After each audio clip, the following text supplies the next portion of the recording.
जय श्री राम। आपका बहुत बहुत स्वागत है। राहुल गांधी जिन ममता बनर्जी के साथ बैठकर बीजेपी पर वोट चोरी के आरोप लगाते हैं, उन्हीं राहुल गांधी के नेता ममता बनर्जी पर वोट चोरी के आरोप लगा रहे हैं, फर्जी वोट बनाने के आरोप लगा रहे हैं कि ममता बनर्जी ने पश्चिम बंगाल में लाखों लाख फर्जी वोट बनाकर रखे हुए हैं, भंडार बनाकर रखा हुआ है। और ये कोई और नहीं कह रहा है, ये कांग्रेस के ही नेता अधीर रंजन चौधरी कह रहे हैं, जो कि पश्चिम बंगाल में कांग्रेस के अध्यक्ष भी रह चुके हैं, सांसद हैं, वरिष्ठ नेता हैं, पश्चिम बंगाल के बड़े नेता हैं।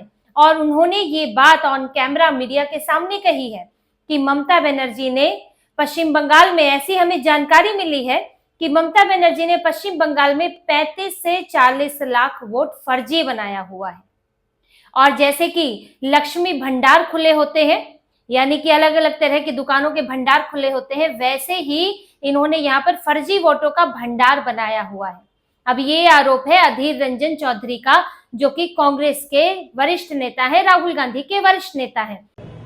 मेरे पास ऐसा खबर है 35 से 40 लाखों फर्जी वोटर ममता बनर्जी बना के रखे हैं। जैसे कि यहाँ भंडार चलते हैं ना, लक्ष्मी भंडार, इधर उधर की भंडार, लोगों को लुभाने के लिए, वोट डलवाने के लिए, वैसा ही फर्जी वोटर की भंडार भी दीदी के पास मौजूद है। अब राहुल गांधी बताएं कि वोट चोरी कर कौन रहा है। अब राहुल गांधी सही है या उन्हीं की पार्टी के दूसरे नेता सही हैं, जो कि पश्चिम बंगाल में ममता बनर्जी पर आरोप लगा रहे हैं। और ये आरोप कोई आज का नहीं है, ये आरोप पहले भी लगता रहा है ममता बनर्जी पर कि वो घुसपैठियों को, बांग्लादेशियों को, रोहिंग्याओं को, और जिनमें खासतौर पर बांग्लादेशी है क्योंकि बॉर्डर मिलता है बांग्लादेश से, और सबसे ज्यादा घुसपैठ और सबसे ज्यादा फर्जी आधार कार्ड डॉक्यूमेंट जो है पश्चिम बंगाल में बनते हैं। और ये बात तो यहाँ भी साबित हो चुकी है। दिल्ली में जो लोग पाए गए, दूसरी जगह पर जो लोग पाए जाते हैं घुसपैठिए बांग्लादेशी, उनके डॉक्यूमेंट चेक करो तो ज्यादातर का जो रूट मिलता है वो दक्षिणी 24 परगना का मिलता है, मेदिनीपुर का मिलता है, पश्चिम बंगाल का मिलता है। तो ये आरोप लगते रहे हैं कि बांग्लादेशियों को ममता बनर्जी, इनकी पार्टी भारत के नागरिक बनाने पर तुले हुए हैं, उनको फर्जी वोटर के तौर पर एडजस्ट करते हैं, उनसे वोट डलवाते हैं। ये आरोप बीजेपी भी लगा चुकी है और अब अधीर रंजन चौधरी लगा रहे हैं। इसी में ही कुछ दिनों पहले ही चुनाव आयोग ने भी, जो राज्य का चुनाव आयोग है, उसमें 3 अधिकारियों को और एक डाटा एंट्री ऑपरेटर को सस्पेंड करने के लिए कहा था, क्योंकि वो उन्होंने 127 फर्जी नाम जोड़े थे। अब इसमें एक इलेक्टोरल रजिस्ट्रेशन ऑफिसर, 2 सहायक इलेक्टोरल ऑफिसर और एक डाटा एंट्री ऑपरेटर इसमें मिले हुए पाए गए। इन लोगों पर आरोप है कि इन्होंने फर्जी वोटर जोड़े, इन्होंने जो डेटा है वो उन लोगों के साथ शेयर किया जो अधिकृत नहीं थे, उसका अधिकार के बाहर के लोगों के साथ शेयर किया। और इन्होंने 127 नाम जो जोड़े हैं वो कहाँ जोड़े हैं? दक्षिणी 24 परगना में और पूर्वी मेदिनीपुर में, जहां पर मुस्लिम बहुल इलाके हैं, वहां पर इन्होंने ये नाम जोड़े हैं। और जब ये पता चला तो चुनाव आयोग ने साफ तौर पर आदेश दिया कि इनके खिलाफ कार्रवाई हो और इन्हें हटाया जाए, इस काम से हटा दिया जाए, सस्पेंड कर दिया जाए। लेकिन ममता बनर्जी अड़ी रही, कहती रही कि मैं राज्य के अधिकारियों को कुछ नहीं होने दूंगी, मैं उन्हें नहीं निकालूंगी। आप क्यों संरक्षण दे रही हैं? चुनाव आयोग ने जब कुछ गलती पाई है उसके बाद बोला है आपके क्या लग रहे हैं। अगर आपको लग रहा है, आप कह रही है जैसे कि टारगेट किया जा रहा है, क्यों टारगेट करेंगे? क्या वो आपके लिए काम कर रहे थे इसलिए टारगेट किया जा रहा है? तो आपके लिए काम कर क्यों रहे थे? तो ममता बनर्जी ने खूब बचाने की कोशिश की, उन लोगों का ट्रांसफर किया, उनको सस्पेंड नहीं किया, ड्यूटी बदल दी उनकी, ट्रांसफर नहीं किया, उनकी ड्यूटी बदल दी। लेकिन फिर चुनाव आयोग ने मुख्य सचिव को बुलाया, दिल्ली तलब किया और उनसे पूछा कि आपने एक्शन क्यों नहीं लिया है। इसके बाद मजबूर होकर ममता बनर्जी ने डाटा एंट्री ऑपरेटर को तो हटा ही दिया, बाकी जो है वो सरकारी अधिकारी थे उनको सस्पेंड किया, लेकिन एफआईआर फिर भी दर्ज नहीं की उनके ऊपर। तो ममता बनर्जी समझिए कि कितनी मिली भगत है कि ऐसे अधिकारियों को बचाने के लिए एड़ी चोटी का जोर लगा रही है कि अगर कुछ गड़बड़ कर दी, हटा दिया और अधिकारी डर गए तो फिर जैसे कि कुछ नुकसान हो जाएगा, जैसे कि कुछ खुल जाएगा, कुछ राज खुल जाएगा, ऐसा डर है ममता बनर्जी को। तो चुनाव आयोग के साथ अभी 1-2 महीने पहले ही उनकी इतनी बड़ी टकराहट चली थी, और टकराव की वजह क्या कि 127 फर्जी वोट जोड़े थे और जिनके ऊपर आरोप था ममता बनर्जी उन्हें बचाना चाहती थी। अब इसी बात को लेकर अधीर रंजन चौधरी ने भी यही फर्जी वोटों की बात की है। वहीं राहुल गांधी है जो कि दिन रात भाजपा को गालियां दे रहे हैं, चुनाव आयोग पर सवाल उठा रहे हैं, लेकिन ममता बनर्जी के खिलाफ एक शब्द उनके मुंह से नहीं निकलता। पश्चिम बंगाल में ममता बनर्जी ने कांग्रेस की हालत ऐसे कर रखी है कि कांग्रेस पीछे पीछे दौड़ती है और ममता बनर्जी लात मारकर भगा देती है। कांग्रेस को पूछती तक नहीं है, ना ही वो गठबंधन को तैयार होती है, ना ही वो कहती है कि कांग्रेस जो है खुलकर मेरे खिलाफ चुनाव लड़े।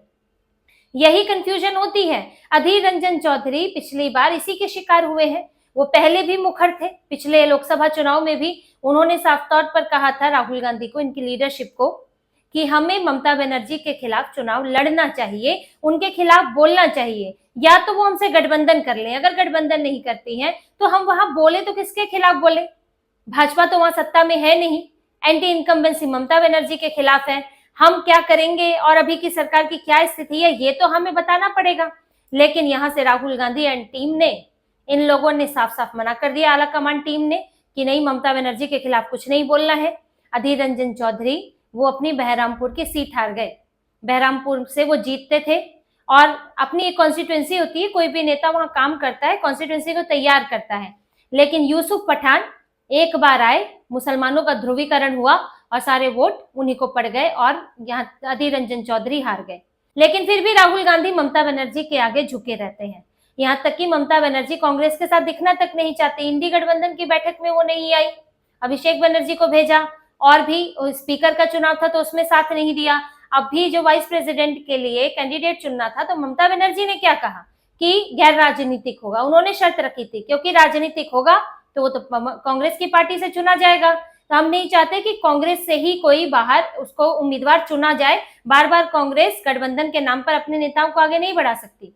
ये ममता बनर्जी का था, उनका स्टैंड था।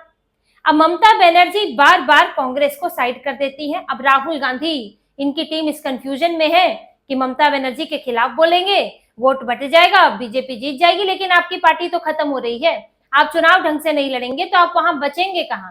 या तो आपके साथ गठबंधन कर लेती थे, तेजस्वी यादव ने गठबंधन किया हुआ है तो थोड़ा फायदा कांग्रेस को भी होता है। लेकिन ममता बनर्जी सोचती है कि क्या जरूरत है गठबंधन करने की, कांग्रेस मेरे साथ गठबंधन करके मजबूत ही होगी यहाँ पर, तो वो कांग्रेस को कमजोर रखना चाहती है, लेफ्ट पार्टियों को कमजोर रखना चाहती है। लेकिन यहाँ कांग्रेस को अभी से समझने में लगता है बहुत वक्त लगेगा। इसीलिए राहुल गांधी ममता बनर्जी को टारगेट न कर रहे हैं, ना करेंगे।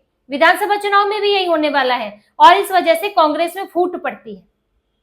ये फूट पिछली बार भी दिखाई दी थी कि जब अधीर रंजन चौधरी खुलकर ममता बनर्जी के खिलाफ बोल रहे थे तो इनके एक गुट अधीर रंजन चौधरी का बन गया था, एक गुट ऐसा बन गया था जो कि आलाकमान के हिसाब से चल रहा था। इसीलिए चुनाव के बाद अधीर रंजन चौधरी को प्रदेश अध्यक्ष पद से हटा दिया गया।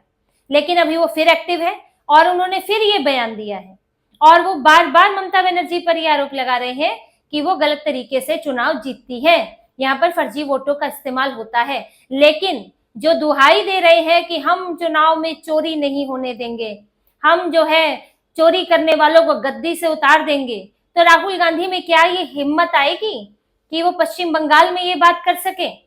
पश्चिम बंगाल में तो इन्हीं की, ममता बनर्जी की सरकार है। क्या इसी तरह की वोट अधिकार यात्रा राहुल गांधी पश्चिम बंगाल में निकाल पाएंगे? हिम्मत का परीक्षण तो तब होगा, भाजपा के खिलाफ तो आप लड़ ही रहे हैं, वो तो आपकी मुख्य प्रतिद्वंदी पार्टी है ही। क्षेत्रीय पार्टियां जो आपको ठेंगा दिखाती हैं, क्या उनके खिलाफ बोलने की हिम्मत होगी? राहुल गांधी में इतनी हिम्मत नहीं दिखती। फिर से उन्होंने ममता बनर्जी के आगे सरेंडर कर देना है और वो अभी से ही दिख रहा है। लेकिन फिर समस्या वही आएगी और इसके संकेत मिलने लगे हैं कि कांग्रेस में अगर अधीर रंजन चौधरी जैसे बोल रहे हैं तो यानी कि कांग्रेस में फिर से वो गुट एक्टिव है, फिर से दो खेमे बन चुके हैं और बन रहे हैं धीरे धीरे। एक ममता बनर्जी के खिलाफ बोलना चाहता है, एक आलाकमान की गुड बुक्स में रहना चाहता है, इसलिए ममता बनर्जी के खिलाफ नहीं बोल रहा है। और वोट चोरी का मुद्दा जो ये अभी बिहार में उठा रहे हैं वो उठेगा, कांग्रेस के नेता ही उठाएंगे, लेकिन ममता बनर्जी के खिलाफ उठाएंगे। कांग्रेस के लिए एक अलग चुनौती आने वाली है बिहार चुनाव के बाद पश्चिम बंगाल में, कि यहाँ पर पार्टी को एकजुट रखना मुश्किल होगा, क्योंकि आप कितने चुनाव जो हैं वो ऐसे ही लड़ेंगे दूसरे के लिए रेड कारपेट देकर। जो आपने दिल्ली में जोश दिखाया, अभी बिहार में यात्रा निकाल रहे हैं, पश्चिम बंगाल में जाकर सो क्यों जाते हैं? ममता बनर्जी से इतना डर क्यों लगता है? और देखिए, बीजेपी ने पश्चिम बंगाल चुनाव में इसे मुद्दा बनाने की पूरी तैयारी कर ली है। फिर इन चुनाव से पहले एसआईआर भी होगी पश्चिम बंगाल में और ममता बनर्जी विरोध कर रही है कि मैं एसआईआर नहीं होने दूंगी, ये तो एनआरसी ही है, इससे वोट का अधिकार छिन जाएगा, ये सारी बातें बोल रही है। अब राहुल गांधी अभी बिहार में तो विरोध कर रहे हैं एसआईआर का क्योंकि गठबंधन में है, लेकिन पश्चिम बंगाल में आते आते क्या वो विरोध कर पाएंगे? क्योंकि पश्चिम बंगाल में आप गठबंधन में तो रहोगे नहीं। ममता बनर्जी गठबंधन में रखती है तो कहती है 2 सीटें ले लूं, कांग्रेस की बेइज्जती करती है, तो वहां क्या करेंगे? भाजपा तो खुलकर कहती है कि ममता बनर्जी को चिंता है घुसपैठियों की, बांग्लादेशियों की, जो कि सीमावर्ती इलाके हैं वहां पर भर भर कर बांग्लादेशी बसाए हैं और वहां पर हर बार जो है नए फर्जी वोटर जमा हो जाते हैं। तो इस ऐसे में कांग्रेस क्या कहेगी? अगर कांग्रेस कहेगी कि ना फर्जी वोटर तो हटने ही चाहिए, तो फिर आप एसआईआर का सपोर्ट करोगे, वरना आप ममता बनर्जी का सपोर्ट करोगे। पार्टी के नेता परेशान है कि चुनाव किसके खिलाफ लड़े, भाजपा के खिलाफ कि ममता बनर्जी के खिलाफ। तो ये पूरी कांग्रेस पश्चिम बंगाल में कंफ्यूज है।